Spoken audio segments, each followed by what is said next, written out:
उत्तराखंड की cabinet minister Rekha Arya के पति के खिलाफ गैर जमानती वारंट जारी हुआ है। हमारे साथ बातचीत के लिए मौजूद हैं कांग्रेस के राज्यसभा सांसद प्रदीप टमटा जी। सर, किस तरीके से आप इस पूरे मामले को देखते हैं, गैर जमानती वारंट जारी हुआ है? देखिए, मामला बहुत गंभीर है। मामला इसलिए भी गंभीर हो जाता है कि एक मंत्री के पति पर आरोप है। 30 साल का बहुत ही मामला है हत्या और अपराध का।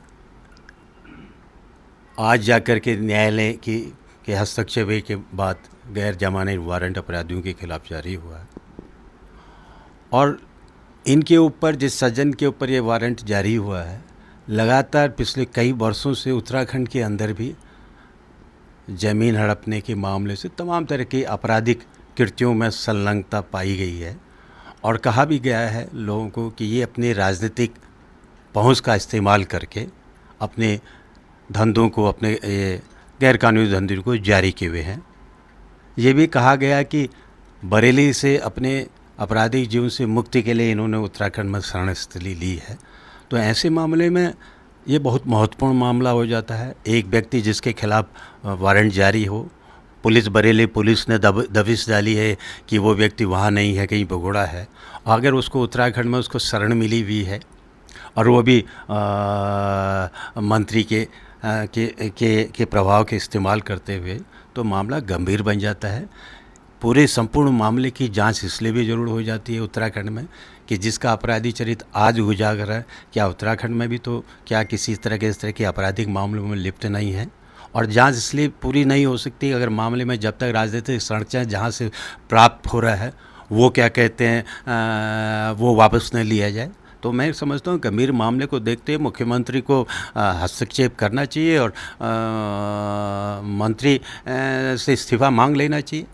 इस्तीफा नहीं तो बर्खास्त करना चाहिए जब तक मामले की क्या कहते हैं पूरी वो ना हो, क्योंकि आरोप यही है, लंबे समय से उत्तराखंड के अंदर लग रहे हैं कि ये व्यक्ति अपनी राजनीतिक पहुंच का फ़ायदा उठा करके उत्तराखंड के अंदर भी आपराधिक गतिविधियों में संलग्न है और राजनीतिक संरक्षण प्राप्त है। सर, अगर बात करें तो रेखा आर्य पहले कांग्रेस में भी थी, 17 में चुनाव से पहले भारतीय जनता पार्टी में आई। तो अगर वो इस समय भारतीय जनता पार्टी में पिछली सरकारों में आप लोगों का भी संरक्षण उनको जरूर रहा होगा कहीं ना कहीं, जिस तरीके से अब तमाम सारी घटनाओं का आप जिक्र कर रहे हैं। जो घटनाक्रम जब आते हैं तो उसी समय ऐसी सारी चीज़ें बात में आती।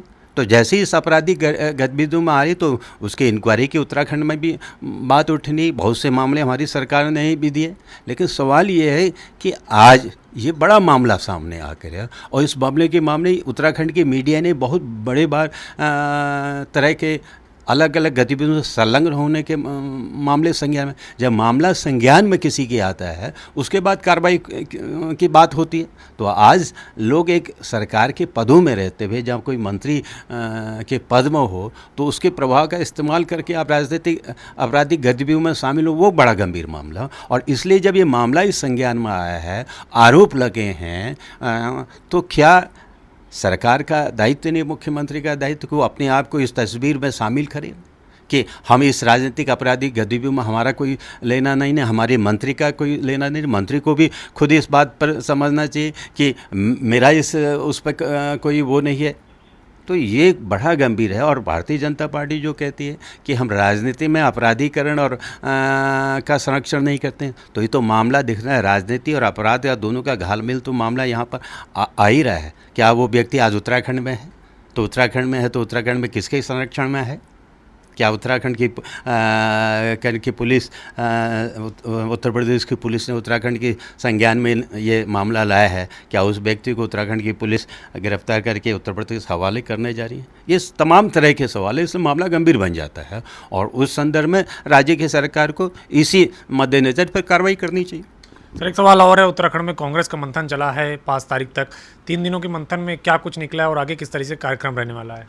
देखिए, 3 दिन के उसमें बहुत महत्वपूर्ण उसमें डिस्कशन रहा, मंथन रहा। कांग्रेस के प्रभारी भी, कांग्रेस प्रदेश अध्यक्ष, चुनाव अभियान समिति के अध्यक्ष हरीश रावत जी, प्रतिपक्ष का नेता, अन्य तमाम वरिष्ठ गण रहे। तो प्रथम चरण में कांग्रेस ने ये तय किया है कि इन 4-4.5 सालों में जो राज्य का विकास पूरी तरह अवरुद्ध हो गया है, किसी हर फ्रंट में हमको क्या कहते हैं, चाहे बेरोजगारी का सवाल हो, महंगाई का सवाल हो, कोरोना में ये हमारा उत्तराखंड राज्य देश मृत्यु के मामले में देश में दूसरे नंबर पर आ गया है। पूरी तरह सरकारों की विफलता रही है। हरिद्वार में कुंभ में कितना बड़ा RT-PCR कितना बड़ा घोटाला हुआ, उसमें सरकार ने कोई संज्ञान नहीं लिया। मंत्रियों पर उसके क्या कहते हैं भ्रष्टाचार के आरोप लगते रहे, NS-74 का घोटाला। इन सारे मामलों को जनता के बीच में कांग्रेस ले जाएगी। और कांग्रेस उन 5 सालों में जब कांग्रेस की सरकार रही है 2002 से लेकर 7 तक नरेंद्र तिवारी जी के नेतृत्व में, 12 से लेकर के 17 तक हरीश रावत जी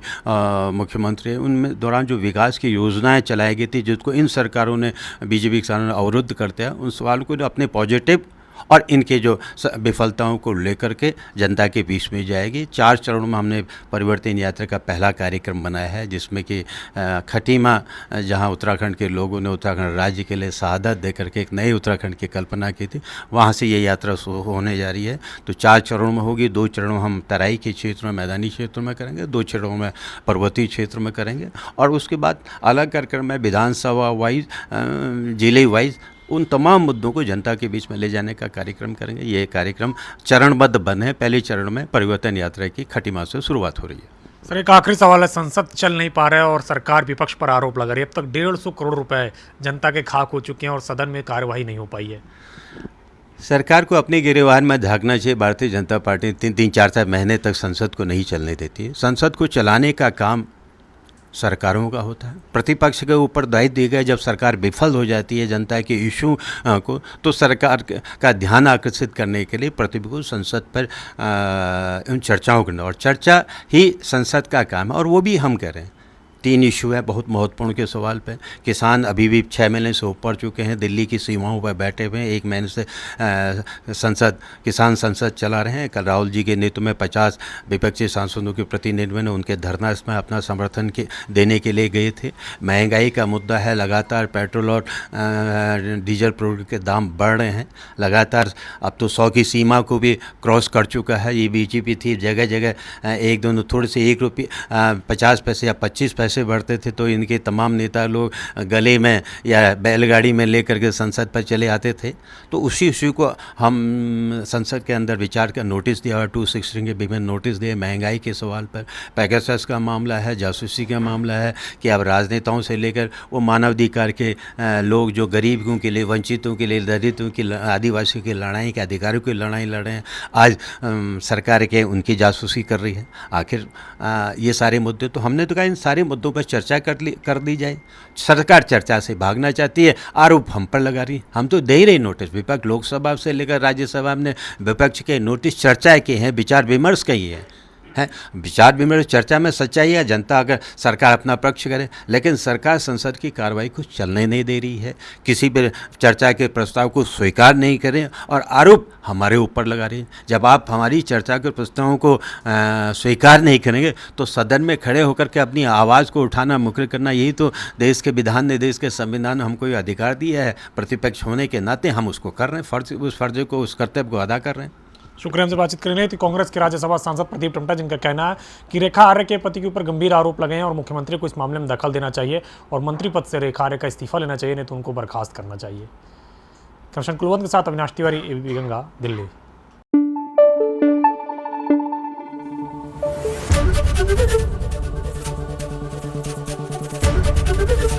एबीपी गंगा, खबर आपकी, जुबान आपकी।